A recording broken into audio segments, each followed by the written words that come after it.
Sa isang liblib na baryo sa Visayas, may isang matandang babae na ang pangalan ay Kanena. Tahimik lang ang buhay niya, nagtatanim, nag-aalaga ng hayop at madalas nag-iisa. Pero isang gabi, nagsimulang kumalat ang masamang balita.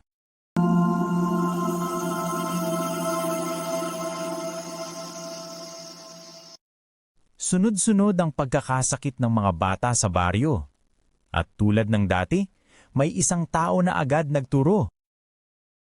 Nako, hindi ako nagtataka. Simula nang dumaan si Kanena sa harap ng bahay namin, nilagnat agad ang anak ko, sabi ng tsismosang si Aling Dalisay. Nagkumpol ang mga babae sa tindahan. Chismosa number 1. May nakita daw na itim na pusa sa bubong nila kagabi.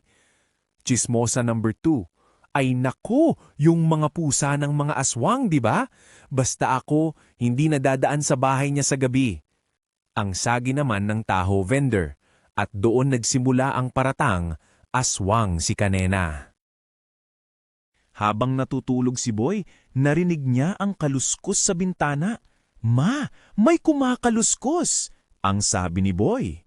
Pero nang silipin na ni nanay niya, ay pusa lang yan, sabi ng nanay niyang si Aling Rita. Pusa daw, baka pusa ng aswang, ang sabi naman ni Boy. At doon na lumala ang tsismis kay Kanena. Isang araw, nawala ang aso ni Mang Cardo. Huling nakita ang aso ko, malapit sa bakuran ni Kanena. Mabilis kumalat ang balita.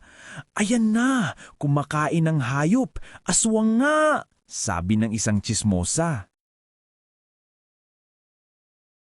Tahimik lang si Kanena, nagdidilig ng halaman.